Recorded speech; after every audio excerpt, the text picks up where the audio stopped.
posso clamar, pela fé posso enxergar. Muito bom dia, o programa Restaurando Vida está começando agora. O objetivo desse programa é levar até a sua casa uma palavra de fé, esperança e amor. Você tem buscado proteção para a sua vida? Onde você tem buscado essa proteção? Algumas pessoas buscam proteção levantando com o pé direito.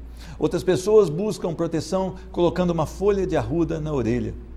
Outras pessoas no seu ambiente de trabalho usam alguns amuletos e um desses é um pote de sal grosso e alguns dentes de alho. Nada disso te traz proteção. Isso até é um atentado contra a santidade do nosso Deus. Retire tudo isso da sua vida e busque na palavra a proteção para todos os seus dias. Salmo 7, verso 10 diz: Deus é o meu escudo, Ele salva os retos de coração. Escudo é a proteção. Deus te dá a proteção que você precisa. Ela é uma proteção inabalável, uma proteção perfeita, uma proteção que não falha, que não te deixa na mão na hora que você precisa. Deus quer salvar também a sua vida, salvar aqueles que pela fé se submetem a Ele. Você está submisso ao Senhor? Você tem uma vida aos pés do altar do Senhor? Você quer realmente buscar uma felicidade, uma bem-aventurança no seu lar, no seu trabalho e na sua vida? Busque proteção no Senhor, busque intimidade com o Senhor. Só Ele pode suprir os desejos do teu coração. Que você tenha hoje um dia abençoado e abençoador, que o seu dia esteja na presença do nosso Deus. Quero conversar hoje com um homem que passou pelo vale da sombra da morte, uma enfermidade, um câncer. Ele foi e buscou no Senhor a salvação da sua vida. Quero conversar com Silvano Roberto Camargos. Vamos passar essa entrevista? Posso clamar,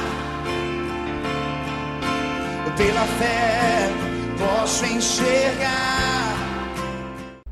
É um privilégio receber hoje no programa Restaurando Vidas o meu irmão em Cristo, Silvano Roberto Camargos. Deus te abençoe, seja bem-vindo. Amém, obrigado.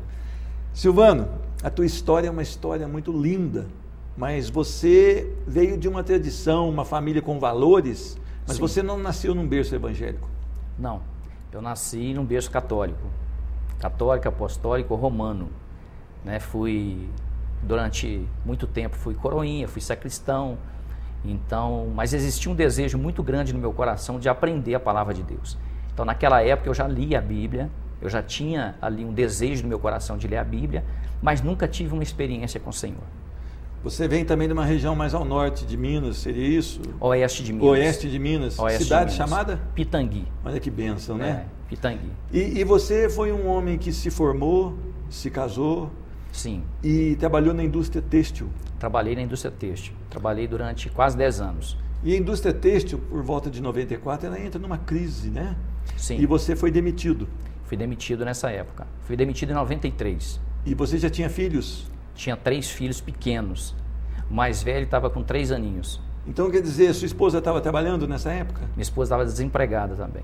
Então, você estava numa situação muito difícil. Muito difícil. Você ainda não tinha um convívio com o Senhor, não. Ainda não tinha compreendido a mensagem da cruz no seu coração, e você estava agora sem a provisão também financeira. Exatamente. E olhava para as 3 crianças e uma interrogação grande no seu coração. Exatamente. Isso se passa num pai, numa mãe, né? Quando tem 3 crianças dependentes. Sim. Agora, você começou a estudar também para um concurso público. Exato. E você se dedicou muito a isso. Como é que foi isso? Bom, na época, foi a época da recessão, 94, governo Collor, e eu na época eu tinha mandado mais ou menos uns 200 currículos para todas as empresas têxteis que eu conhecia, mais ou menos uns 200, e não tive resposta de nenhum, aliás, tive resposta de uma empresa, que foi em Petrópolis. Fui lá em Petrópolis conhecer, era muito longe, muito distante, só que foi algo para o futuro, não foi algo para aquele momento que eu estava precisando. Retornei para casa, retornei muito triste, porque não consegui vaga nenhuma na minha área. E aí comecei a comprar jornal de concurso e de repente eu vi um concurso ali da Receita. E eu vi que naquela época era um dos melhores concursos. E comecei a estudar para esse concurso. Levou a sério esse estudo? Levei. Durante um ano eu não fiz outra coisa a não ser estudar no mínimo 10 horas por dia. Então quer dizer que para ter sucesso tem que ter dedicação, né? Dedicação. Muitas pessoas que querem buscar o sucesso de uma forma assim, sem esforço, sem renúncia, isso não é válido. Não consegue. Não consegue. Não consegue. Houve uma dedicação, houve uma Sim. renúncia, né? Sim. Agora, você fez esse concurso e teve uma matéria que você não foi bem. Como é que foi? Exatamente. Esse concurso, eu fiz esse concurso, fui prestar esse concurso lá em Foz do Iguaçu, no Paraná. E eu estava muito preparado. Eu estava acreditando muito na minha capacidade. Fui, saí de lá, ainda brinquei ainda com o pessoal que voltaram comigo no ônibus, o mesmo pessoal que estava, muitas pessoas fazendo concurso. E né, eu saí de lá quase que convicto que eu tinha passado nesse concurso. Só que quando eu fui conferir o gabarito, eu percebi que na matéria de informática eram 14 questões, eu precisava acertar 7, eu só acertei 6. Aquilo causou no meu coração uma desmotivação muito grande, porque eu achei que eu tinha sido totalmente desclassificado. Mas Deus tinha um projeto na sua vida. Exatamente. Depois de um tempo, a sua esposa foi conferir o resultado. E como é que foi essa conferência? Depois de um tempo, na verdade foi quase um ano, esse concurso demorou para sair o resultado. E como eu estava desempregado e a família estava quase passando necessidade, estava passando necessidade já, a gente estava tendo a ajuda de familiares, eu acabei indo para a casa da minha mãe, fiquei lá um tempo, né? Depois de lá eu fui para o interior de Goiás, voltei a trabalhar na minha área, que era a área têxtil, porque eu precisava manter a minha família. E durante esse tempo a minha esposa sempre ia lá à delegacia da Receita para conferir o resultado do concurso. E né, num determinado dia, depois de mais ou menos 10 meses que eu já estava no interior de Goiás, trabalhando na minha área novamente, na área têxtil, ela ligou para mim e falou: Silvana, tem uma surpresa excelente para você. Eu falei, fala, o nome dela é Vileide, né? Eu falei, fala, Vileide. Ela falou, olha, das questões que você errou, 2 questões foram anuladas e você passou para 8 questões. Então você está aprovado em 6º lugar, em 96. Glória a Deus. Aí eu imediatamente conversei com o pessoal lá da empresa, pessoal muito, né, que me aceitou muito bem na empresa, eles aceitaram bem, fiquei ali uns 10 dias mais ou menos ainda, para poder passar o serviço para outra pessoa e voltei imediatamente para casa. De lá eu já comecei Foi para Foz do Iguaçu, começou a trabalhar? Fui para Belo Horizonte, fui nomeado em Belo Horizonte, de Belo Horizonte eu fui lá para Foz do Iguaçu trabalhar, comecei a trabalhar. Agora em Foz do Iguaçu tinha um colega de trabalho. Isso. Que um determinado dia ele estava escrevendo uns convites e você perguntou a ele o que seria aquilo. Qual foi a resposta? Ele, naquele momento, ele falou que eles tinham uma confraternização na igreja deles. E você gostava de crente? Não. Eu falo que eu tinha aversão a tudo que dizia respeito ao evangelho e ao evangélico em si, né? Eu tinha uma aversão muito grande. Então eu tinha muita dificuldade em aceitar a palavra, porque eu já tive outras oportunidades, já tinham me convidado, mas até aquele momento eu nunca tinha cedido. E aí, você resolveu aceitar esse convite? Ele passou para mim o convite, na verdade eu falei para ele que eu ia pensar. Cheguei em casa, comentei com a minha esposa naquele dia não quis ir, eu fui sozinho, cheguei lá na igreja, né, para mim era tudo muito diferente, eu vi ali um povo muito diferente, um povo totalmente quebrantado aos pés do Senhor. E naquele momento, quando o pastor deu a palavra, eu fui muito tocado pela palavra e pelo Espírito de Deus. E eu não consegui sair daquele lugar. Eu sei que eu fiquei ali, né, de repente as lágrimas começaram a brotar. Eu comecei a entender o que era verdadeiramente servir a Deus. Amém. E no outro dia estava toda a família lá? Toda a família. Consegui, aí minha esposa, comentei, cheguei em casa muito feliz, cheguei em casa muito alegre, falando da presença que eu senti naquele lugar de Deus, né, e ela também ficou muito curiosa. E ela foi, e graças a Deus nós levamos toda a família, os 3 filhos eram muito pequenos, então foi toda a família, né? E temos aí 16 anos já de caminhada com o Senhor. Glória a Deus. Queria falar com os pais. Onde você tem levado seus filhos? Onde você tem levado a sua esposa? Onde você tem levado seus filhos também? Olha, esse líder, ele resolve então ir à casa do Senhor, foi quebrantado pelo Senhor e levou toda a família aos pés do Senhor. Você também precisa pensar nisso. Irmão, você voltou, depois você foi transferido para Poços, numas férias você foi pescar e houve um momento de muita dor de cabeça e uma cegueira. Isso. De 3 minutos aproximadamente. Mais ou menos 3 minutos. Você voltou para Poços de Caldas, foi encaminhado em Belo Horizonte. Isso. Chegando lá, 2 intervenções. 2 intervenções cirúrgicas. Aqui eu tive já o diagnóstico, né, de um tumor cerebral. Eu não sabia se era maligno ou benigno. tive que ir para Belo Horizonte para poder fazer a cirurgia. Em Belo Horizonte, eu fiz uma primeira cirurgia, que o médico, né, fez 2 furos no meu crânio para tentar desviar o líquido cerebral, porque eu estava com uma hidrocefalia, eu estava com uma pressão dentro da cabeça muito grande, e aquilo estava causando uma dor de cabeça muito intensa. Então foi necessário que o médico fizesse 2 furos no meu crânio, né, um para fazer a biópsia e o outro para tentar desviar esse líquido. Né? Só que, infelizmente, esse procedimento não funcionou. Foram quase mais de 20 pontos na cabeça e esse procedimento não funcionou. Depois de 22 horas, né, que eu tinha inclusive voltado para o meu apartamento, eu comecei a entrar em convulsão, tive um processo convulsivo, comecei a entrar em vômito. Entrou na segunda cirurgia? Entrei na segunda cirurgia. Aí o médico foi chamado novamente na emergência, aí sem autorização da família, né, ele teve que entrar novamente para o bloco cirúrgico e fazer ali a segunda cirurgia para colocação de uma válvula para drenagem desse líquido. E é interessante, irmão, que não deu para concluir também o que era. E de repente você vai parar em São Paulo depois de um tempo, né? Exatamente. Como é que foi o diagnóstico em São Paulo? Em São Paulo, em Belo Horizonte, não tive um diagnóstico conclusivo. Né? O médico já tinha uma análise prévia, mas uma análise não conclusiva, que era um tumor maligno. Em São Paulo, o médico, né, foi uma cirurgia bem mais extensa, foi uma cirurgia de 10 horas, eu levei 32 pontos na cabeça. Então essa cirurgia, o médico, ele não conseguiu retirar o tumor, porque segundo ele, se ele retirasse, eu podia perder a visão e podia perder o movimento dos membros inferiores. Então ele só conseguiu fazer uma biópsia, mas aí ele conseguiu fazer a retirada da amostra suficiente para poder fazer a biópsia. E ele falou para sua esposa, teriam 2 alternativas para o senhor. Quais seriam essas 2 alternativas? Bom, depois que ele fez a cirurgia, ele chamou a minha esposa em secreto e falou para ela que aquele tipo de tumor, né, era um tumor raríssimo e que era um tumor que geralmente ele vinha da infância. E a pessoa não passava, porque ele já tinha feito uma classificação prévia ali antes do laboratório, que seria um tumor da glândula pineal, um pinealoma, que, né, levaria a óbito no máximo até 25 anos de idade. Eu tenho 45, então graças a Deus, Deus tem me sustentado já durante mais de 20 anos. E o diagnóstico dele foi que se ele conseguisse operar, eu teria uns 5 anos de vida. Se ele não conseguisse operar, eu teria 2 anos de vida. E ele não conseguiu retirar o tumor. Agora, irmão, você estava lá submetido aos médicos. Sim. Mas antes disso, você estava nos braços do Senhor. E havia uma retaguarda de oração. Exatamente. Foi uma grande rede ali, que mais de 1000 pessoas oraram pela sua vida. Exatamente. E qual o senhor acha que é a eficácia da oração? Olha, pastor, eu posso testificar que eu louvo a Deus pela vida desse irmão, sabe, é um colega de trabalho, né, que tem um carinho muito grande por ele é um pastor da Assembleia de Deus.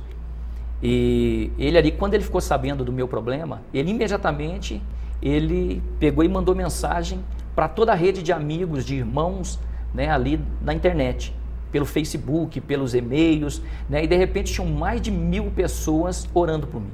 Glória, eu falo que o poder da oração é tão intensa que tinha dia, né, eu sei que o espaço aqui às vezes é pequeno, não dá para a gente falar tudo, contar com detalhes, mas tinha dia que eu não conseguia levantar da cama. Eu entrei num processo de depressão tão profundo que eu chorava. Tinha dia que eu chorava 24 horas por dia. Teve dia de eu estar chorando. De repente uma pessoa pegava o telefone, ligava para mim e falava: irmão, essa noite Deus me incomodou, eu estou aqui de madrugada, estive de madrugada orando por você. E eu senti exatamente naquele dia que Deus tinha trazido um refrigério ao meu coração. Glória a Deus. Porque, irmão, nós somos humanos. E quando um pai de família olha para os 3 filhos, olha para a esposa e um diagnóstico tão cruel como esse, sim, a gente pensa sempre no pior, não é? Exatamente. Tem hora que a fé nossa já não chega nem perto do grão de mostarda, não é verdade? Exatamente. Não? E você passou por isso, sua família passou por isso, e vocês venceram no Senhor. Graças a Deus. Irmão, que palavra que você deixa para essa pessoa que está nos assistindo e que pode estar passando por uma situação talvez tão parecida como a sua? Bom, eu digo que Jesus é a solução. Ele, em momento nenhum, ele me deixou sozinho. Eu sempre tive a sensação ali de que o Espírito Santo de Deus, ele sempre estava presente comigo, em todos os momentos. nos momentos mais difíceis, eu falo que eu passei literalmente pelo vale da sombra da morte. Eu experimentei o vale da sombra da morte.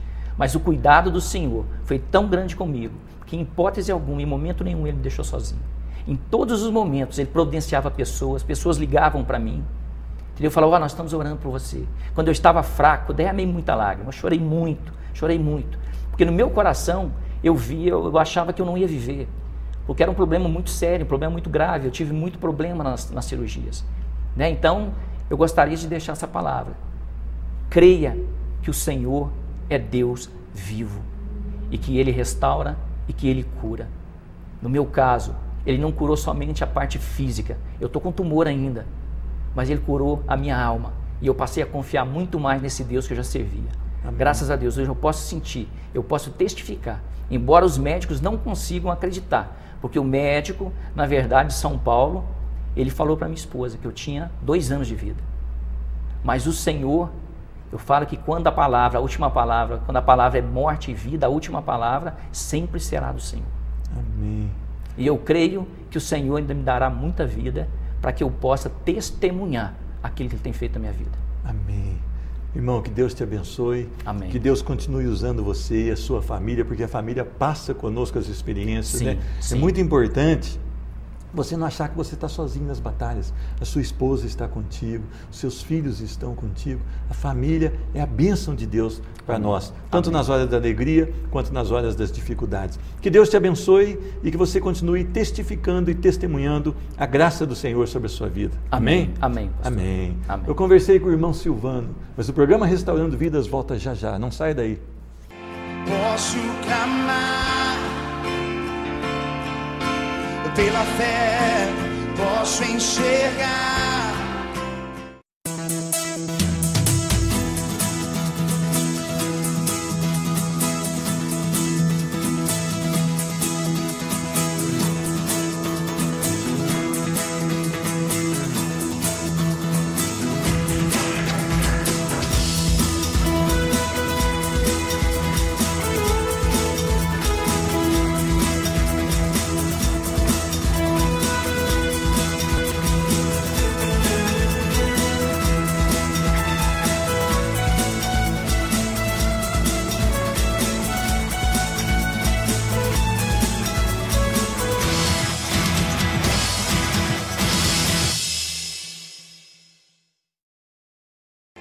Posso clamar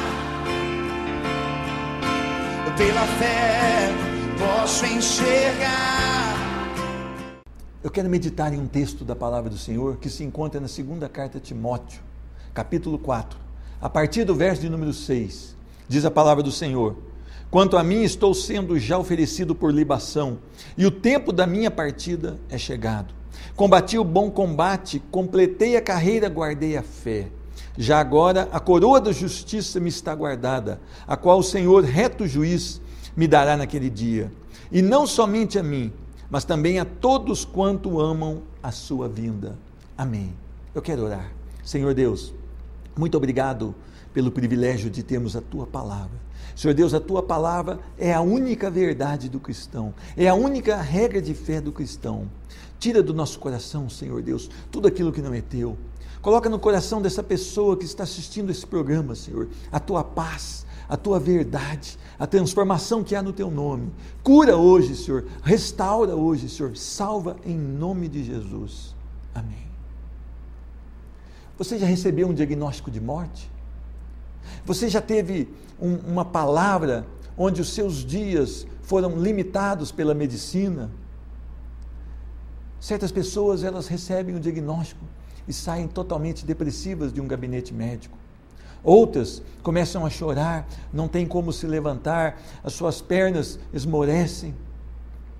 Outras saem ali totalmente com uma aparência boa, mas no fundo do coração estão arrasadas. Qual seria a sua atitude se você soubesse que o tempo da sua partida estivesse chegando? Qual seria a sua atitude se você saísse hoje de um gabinete médico com a pior das notícias que uma pessoa pode receber? Você não viverá mais aqui. Num breve período, você estará sem vida. Você está pronto para esta palavra? Você tem no seu viver aqui a única esperança da sua vida? Paulo deixa isso claro em Coríntios capítulo 15. Se a nossa esperança em Cristo fosse apenas nessa vida, nós seríamos os mais infelizes de todos os homens. E ele vem aqui, quando ele ainda estava aprisionado, já próximo à sua morte, aprisionado em Roma, ele chega e escreve a Timóteo. Primeiro ele pede que Timóteo mantesse o zelo pela palavra. Ele pede a Timóteo que suportasse as aflições. E ele pede também a Timóteo que fosse um pregador, que cumprisse até o último momento da sua vida aquilo que Deus pedira a ele. Timóteo tinha uma vida com Deus. Paulo tinha uma vida com Deus. E Paulo agora, ele declara: quanto a mim, já estou sendo oferecido por libação e o tempo da minha partida é chegado. Haveria agora um breve espaço de tempo em que ele seria levado e morto. Mas Paulo, ele não se abalava com isso, porque ele tinha convicções na sua vida. Para mim, o viver é Cristo e o morrer é lucro. Ele estava próximo de alcançar o lucro. A sua vida foi toda para servir ao Senhor. A sua vida foi toda renunciando o eu e servindo a Deus. Paulo era um homem que saiu de uma vida, de um farisaísmo, de uma vida de perseguição aos cristãos, de uma vida onde ele consentia na morte dos cristãos, onde ele levava preso, condenava à morte os cristãos, e ele sai agora para amar a Cristo e ser um cristão. Mas agora já era o tempo da sua partida. Mas Paulo não se abala. Paulo ainda declara: combati o bom combate. Paulo foi um corajoso, valente na fé. Paulo sabia que aquilo que o Senhor tinha proposto a ele, e ele começa a mudar a sua vida em Atos capítulo 9, quando ele tem um encontro com o Senhor Jesus. E o Senhor Jesus manda uma palavra para ele: eu vou mostrar a esse homem o quanto importa sofrer pelo meu nome. Interessante. Tudo contrário à teologia da prosperidade, tudo contrário àquilo que se prega hoje na televisão, que para ser crente verdadeiro tem que ter um carro novo, uma casa nova, uma conta bancária gorda. Paulo não aceitava esse tipo de pregação. Depois que Paulo virou cristão, depois que Paulo virou crente, ele passou por injúrias, ele passou por fome, ele passou por escassez, mas ele tinha uma certeza: o Senhor Deus é a minha fortaleza. Tudo posso naquele que me fortalece. Paulo era responsável e era um homem que andava dentro da verdade. Nenhum diagnóstico de morte poderia abalar esse homem, porque ele estava pronto, porque ele tinha já obedecido ao Senhor, combati o bom combate, completei a carreira. Paulo foi perseverante. Muitos cristãos desistem da carreira da fé, porque a acham confusa muitas vezes. Eles estão divididos entre o melhor do evangelho e o melhor do mundo, mas essa confusão é no coração do homem que ainda dá ouvidos à carne, um homem que ainda dá ouvidos e presta atenção não no alvo que é Cristo Jesus, mas começa a prestar atenção nas pessoas. Muitas pessoas caem hoje na fé porque um líder religioso caiu. Muitas pessoas caem na fé hoje porque alguém que ele considerava bem próximo da perfeição naufraga na fé. E essas pessoas não estão com o olhar em Cristo, mas estão com o olhar no mundo. E elas acabam sendo o quê? Prejudicadas quando uma pessoa que elas consideravam espiritualmente fortalecida cai em pecado. Paulo não estava prestando atenção nisso, o olhar dele era para o Senhor. Por isso ele perseverava na fé. Completei a carreira e guardei a fé. A única forma de você ser salvo é através da fé. O justo viverá pela fé. Nós somos justificados pela fé. Nós não podemos ser salvos por obras. Tem pessoas que acham que nós vamos viver aqui um tempo e vamos melhorando, depois nós vamos reencarnar numa outra coisa e vamos melhorando até alcançar um ápice. Isso não é de Deus, isso é contrário à palavra do Senhor, isso não é o Evangelho. Ainda que citem frases, ainda que citem versículos da palavra do Senhor, estão totalmente fora do Evangelho. Há uma só morte. E depois, o juízo. Eu queria falar para você, você tem combatido o combate do Senhor? Você tem perseverado na sua carreira? Você tem guardado a fé no seu coração? O mundo hoje é um mundo difícil. Algum tempo atrás agora, uma pessoa entra numa escola e mata várias crianças. Várias crianças. E nós olhamos para essa cena e pensamos, Como é que vai ser daqui por diante? O amor se esfriando. Mas tudo isso é o cumprimento da palavra do Senhor. Vocês têm que estar alicerçado na rocha que é Cristo Jesus. Você tem que estar pronto para se encontrar com o Senhor em qualquer tempo. Agora eles estão na moda de marcar o dia final, o dia que o mundo vai se acabar. Eles marcam, remarcam e não acontece, e não vai obedecer voz de homem. Só o Senhor sabe esse dia e Ele tem preparado. Mas o que importa é você estar preparado para a volta do Senhor Jesus. Você está preparado para receber o diagnóstico hoje que você vai morrer daqui a alguns meses ou daqui a alguns dias, e você falar: olha, para mim está bom, porque eu já estou pronto para me encontrar com o Senhor. Combati o bom combate, completei a carreira e guardei a fé. O apóstolo Paulo estava seguro. Ele estava seguro, e no verso de número 8 ele diz: já agora a coroa da justiça me está guardada, a qual o Senhor, reto juiz, me dará naquele dia. Paulo tinha convicção de que ele teria agora uma eternidade no gozo e na glória do Senhor. Paulo tinha certeza de que o prêmio, a salvação para aqueles que por meio da fé se submetem a Cristo Jesus, estavam prontos para tocar. Paulo olhava por um lado, ele estaria deixando aqueles que amava aqui nessa terra, mas por outro lado, ele estaria agora na presença de Cristo Jesus. Ele estaria não por algum tempo. A palavra de Deus diz que a nossa vida nessa terra é tão rápida, é uma neblina, é curta, sobe a 70, 80 anos, o resto é canseira e enfado. Mas Paulo, ele fala: olha, eu estou pronto agora, eu já estou para morrer, mas eu estou tranquilo, porque eu vou alcançar agora a coroa que me está guardada, porque eu fui um homem que aceitou Jesus como Senhor da sua vida. Hoje nós vemos na igreja, as pessoas chegam machucadas, desesperadas, e você mostra Jesus para elas através da palavra, e você expõe o plano de salvação, e essas pessoas realmente choram na presença do Senhor, e elas muitas vezes se batizam, e daqui um pouco elas vão embora do caminho do Senhor, porque elas acham penoso servir ao Senhor, elas acham difícil largar os desejos da carne, e nas primeiras dificuldades somem e não querem mais. Mas o que você está guardando, o que você está acumulando, nada vai te servir para depois da morte. Somente se você estiver em Cristo Jesus. Você já aceitou Jesus como Senhor da sua vida? Você já declarou que você é um pecador, que você precisa de perdão, que você se arrepende da vida que você tem levado? Você só pode alcançar a salvação através da cruz de Cristo. Somente um intermediário te leva a Deus, é Cristo Jesus. Não adianta você buscar em intermediários. Somente a pessoa de Cristo Jesus é a ponte, é o caminho, é a vida que te leva a Deus. Você já aceitou o Senhor Jesus como Salvador? Hoje é dia de salvação, porque quando o Senhor voltar, será como juiz. Não haverá mais oportunidade de salvação. Mas hoje você pode olhar para a vida de Paulo e falar: eu quero ter essa convicção de que se eu for partir, se eu tiver uma enfermidade e não tiver mais chance de viver, eu estarei na glória do Senhor.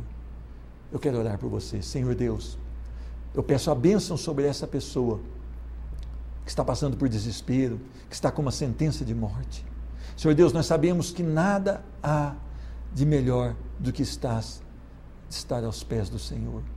Converte esse coração, transforma essa vida, derrama graça e derrama unção. Eu peço hoje, Senhor, faz uma obra de salvação nessa vida, em nome de Jesus. Amém. Busca o Senhor, busque uma igreja perto da sua casa, onde a palavra do Senhor é expressada dentro da verdade.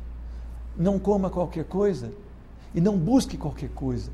Somente a verdade te liberta. Que Deus te abençoe muito. Que a paz do Senhor Jesus repouse sobre a sua vida. Amém. Posso clamar pela fé, posso enxergar